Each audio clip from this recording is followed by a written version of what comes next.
People go missing every single day. It's an unfortunate fact of life. But what are you supposed to do when police won't do anything about your missing loved one because of the lifestyle they chose to live? In the case I'm presenting today, we have a detective that went out of her way to be heard, at least 11 missing women, and an entire community that was misled about the probability that a serial killer was walking among them.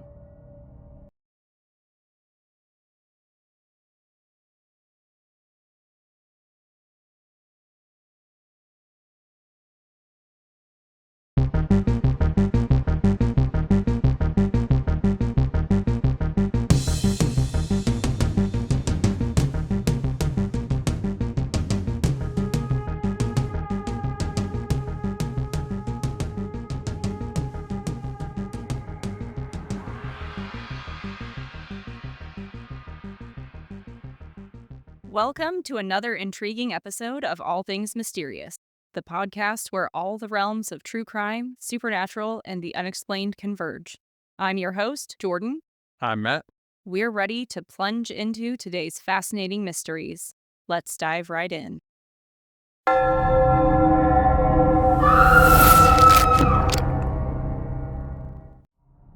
The setting is Albuquerque, New Mexico, and the year is 2005.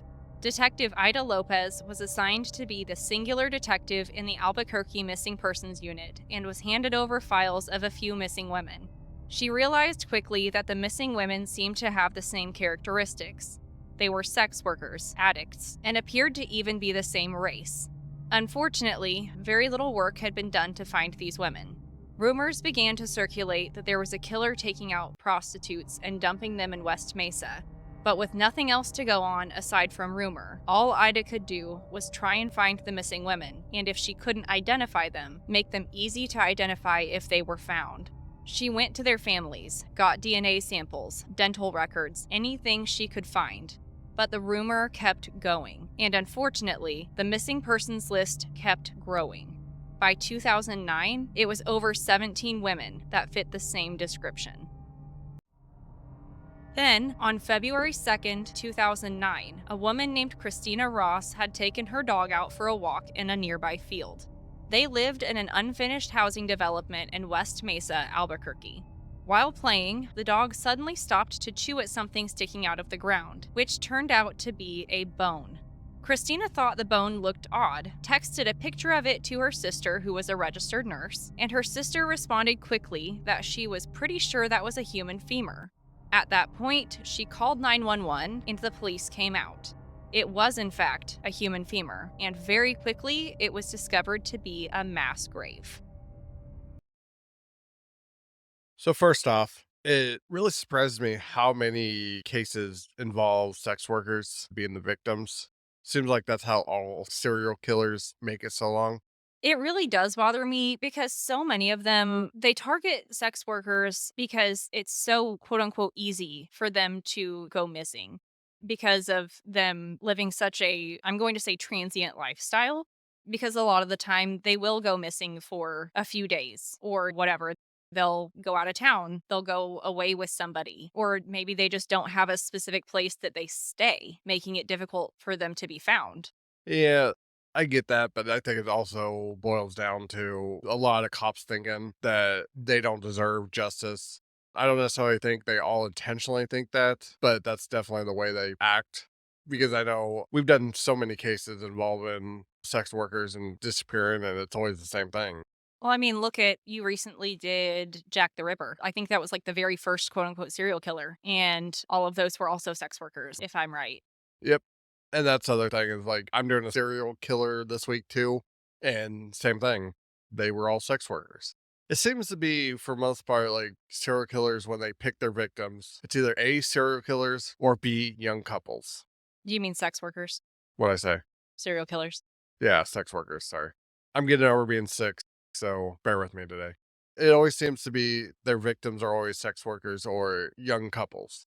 Everybody seems to look down on those people. And it really bothers me because if I were to delve into the stories of these 11 women, so many of them had the most promising futures. And then all it takes is one thing to happen, like one horrible bad thing, right? I know, like, one of them, for instance, she was a cheerleader and she was in this great relationship and she was living with her boyfriend. And then her boyfriend was in a car accident, got into a coma. She lost her housing, she lost everything. And unfortunately, she turned to drugs. And I'm assuming after she turned to that, she probably went into sex work to fund the habit. I don't know if that's exactly what happened. I'm not 100% sure. But the thing is, all it takes is one bad thing to happen for your life to just go completely haywire. I personally think as a society, we need to take care of everyone. Target sex workers, target homeless people. You're probably never going to get caught. But you target a wealthy white family in the South, you're going to probably get caught in a day. It's really sad, but you're completely right. It's stupid. People are people. Anybody who gets murdered should have justice, I agree because every single life means something, period. unless you're a politician. Fair. Over the course of the next year, 11 bodies were able to be identified, and one of them had a fetus. The housing development had churned the burial grounds, making it a giant puzzle for the medical examiners to solve and piece together. But because Detective Lopez was amazing and thought ahead to get dental records from the families of the missing people, many of the victims were able to be identified quickly. In this order, they were identified as Victoria Chavez, 26 years old, identified on February 11, 2009. Michelle Valdez, 22, identified February 26, 2009.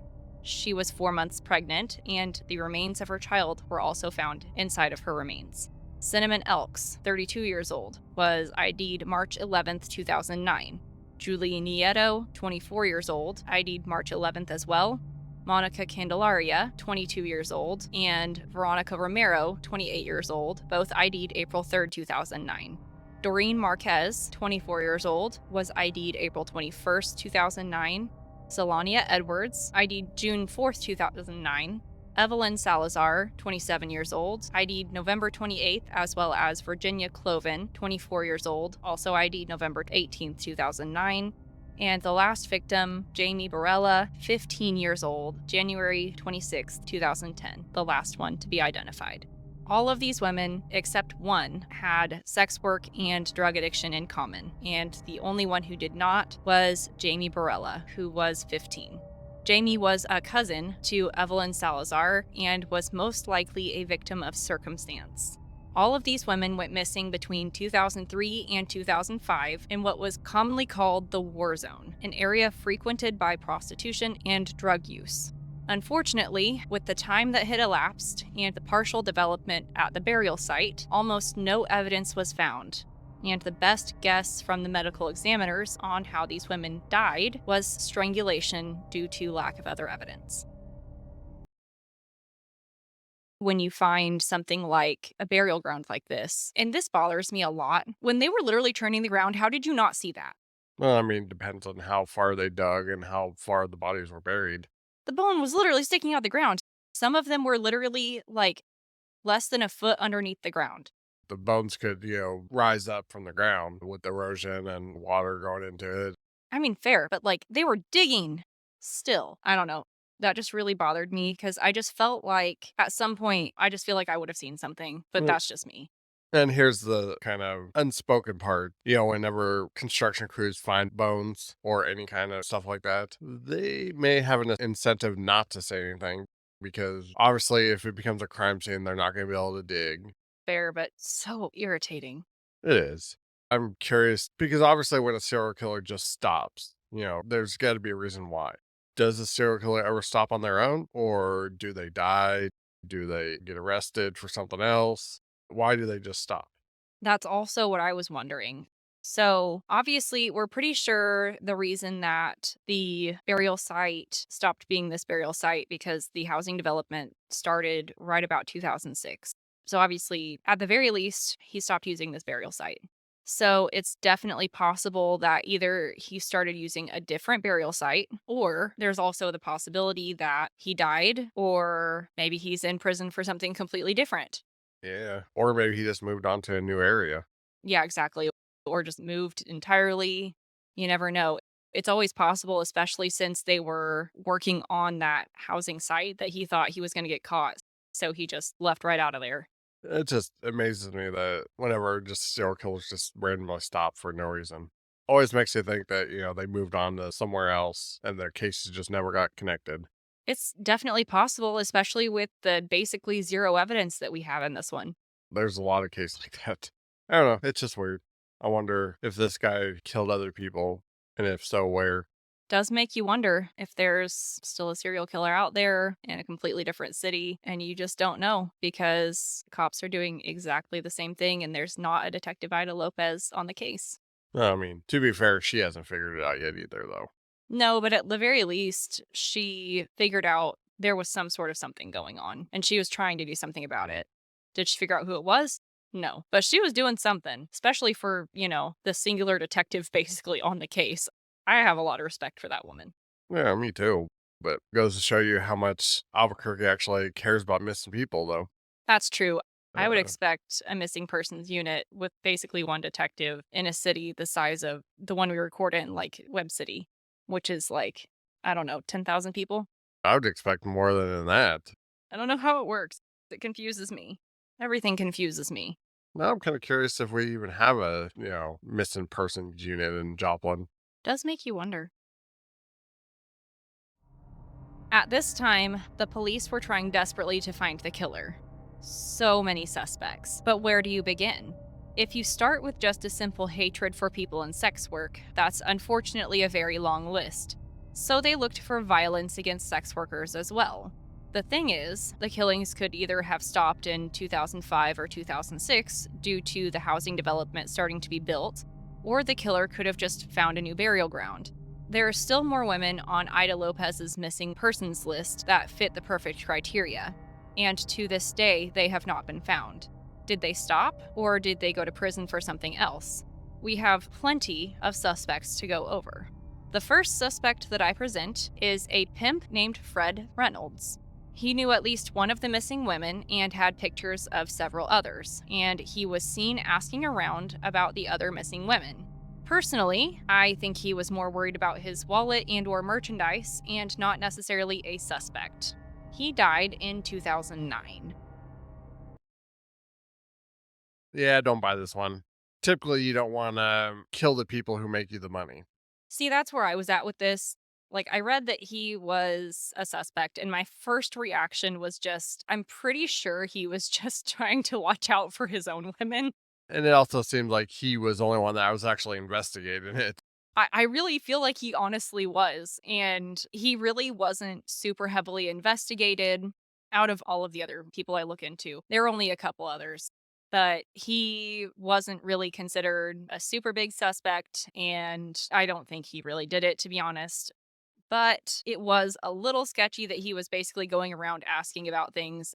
And a lot of people think that's weird, but I honestly think he was just looking out for his own people and not necessarily in a good way, but I think that's what he was doing. One thing that I've noticed in all these cases, there's always one suspect who is almost too good to be true. Like too easy, I guess, is what I'm trying to say. He definitely fits that profile. It just doesn't make sense for him to kill that many and then go around asking for him. No, that wouldn't be a good business model. I don't buy this one. Probably one of your worst theories I ever. agree, to be honest. I had to put it down, but I agree. In fact, it's so bad that I'm not even going to grade it. I agree with you on that, actually. Not even fighting you. Well, that makes it no fun. A photographer from the Joplin, Missouri area that traveled often to Albuquerque was also a main suspect. His name is Ron Irwin. Ron was quickly cleared after discovering all the women he had photos of were either alive or had passed away from other circumstances. His photos were basically of women who were known to be alive, but appearing very dead. I literally had to mention him because we are from Joplin, and if this isn't the most Joplin thing I've ever mentioned, I don't know what is. However, he was cleared entirely. The sad part is that name sounds really familiar. Doesn't it though? I don't know where I know him from. Sounds familiar to me, but regardless, he was completely cleared. All the women in his pictures, I think one of them died from natural causes. Aside from that, all the rest were found alive perfectly fine. They were just really weird pictures. Really weird, in my opinion. My question is, why did he travel to Albuquerque a lot? There was a state fair, like a photographer fair thing that he went to. That's the only time he traveled there? He traveled there for that fair thing. Okay. So And I think he had taken pictures of some of the women, which is how he was connected. It was kind of a weak connection, but just the fact that he was in from Joplin. makes sense, honestly. Listen, we're from Joplin. This place is weird. Okay. Very weird. He was completely Weak, cleared though. weak sauce. So I'm going to give it a negative WS for weak sauce. One of the two main suspects is a man named Joseph Blee. He was turned in by his ex wife when she and his daughter found clothing and jewelry that didn't belong to them in their home after hearing about the West Mesa murders. He was known to frequent the war zone, and police knew him very well. Currently, he is serving time for unrelated sexual assault crimes from the 80s and 90s. His cellmate says he has admitted to having sex with many of the West Mesa women, and in addition to this, when he was arrested, one of over 100 times he has met with police, he was found with electrical tape and rope in his car and was also known to stalk the women in the war zone.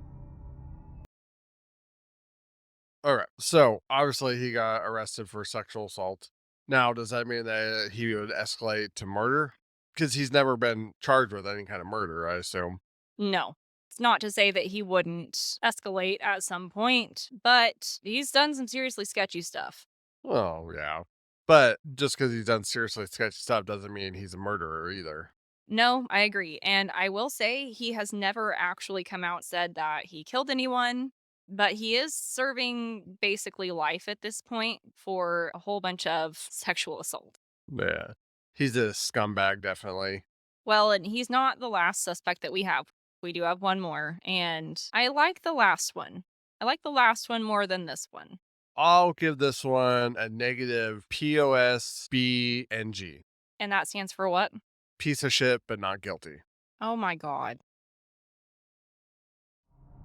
The last suspect that I have for you today is Lorenzo Montoya. Unfortunately, we may never know if he was the West Mesa Bone Collector, because in 2006 he met up with a sex worker for a dance. Then he proceeded to try and strangle her to death. The dancer's pimp was waiting for her nearby and realized that she'd been taking quite a while. When he went to go check on her, he realized what was happening and saved her life by shooting and killing Lorenzo on the spot. Most likely, this was not the first time Lorenzo had done something along these lines. He appeared to be very practiced and methodical, but now that he's dead, we may never know.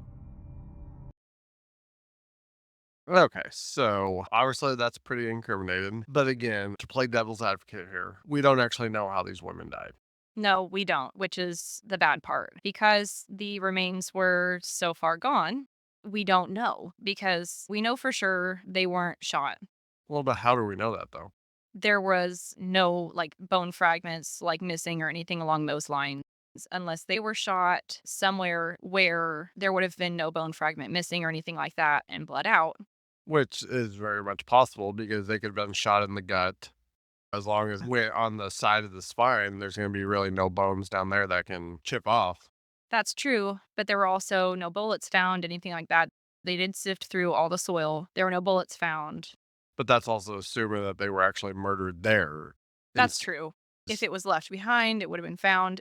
It is, like, the best guess, and but that's the worst part, is they don't 100% know. It's a guess. I mean, it is a guess. You just don't know because they could have been shot, they could have been stabbed. A lot of times, whenever people are shot or stabbed, it doesn't leave any marks on the bones.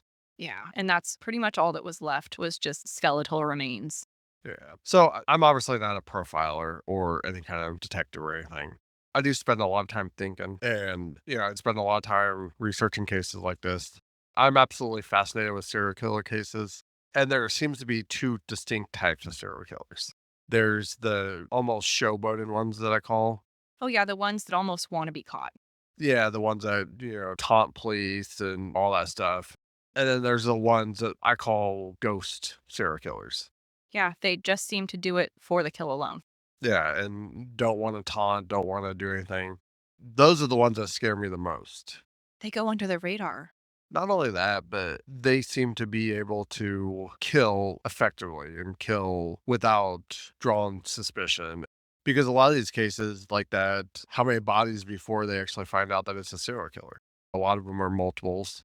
Well, and another thing that really bothers me about this case is that we know for sure there were rumors going around for ages about a serial killer, right?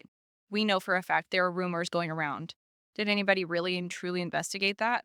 No. They were just like, oh no, a serial killer. What? No. But honestly, again, to play devil's advocate, unless these bodies weren't found together, there would probably be nothing that would actually tie them together. Because you could have 50 women who disappeared and they could all be similar in some way, but that doesn't mean that they were all killed by the same person. No, that's true. I mean, don't get me wrong, all except one were the same race. They were all Hispanic. One was black. They were all sex workers and at least into drugs, possibly drug addicts. So they all had that going for them. They all kind of had the same lifestyle, if you will. And I'm not saying that in any sort of negative way, but it does fit a certain criteria. And it does fit a certain bill if a serial killer is looking for a certain someone. And it does kind of make me wonder about the one young black woman that he went after. But it just irritates the living crap out of me because it took so long for anybody. We basically had to find the mass graves for people to really listen. So, obviously, in cases like this, I think you need to figure out why he chooses the victims he does. I agree. But I give this one negative PBU. Okay, and that stands for Plausible but unlikely. rude. Because one detective took the time to take these missing women seriously, 11 women were able to be quickly identified and brought home to their loved ones. A person's choice of work, their struggles with addiction, does not define whether or not they are worth looking for. One person took the time to listen and go above and beyond.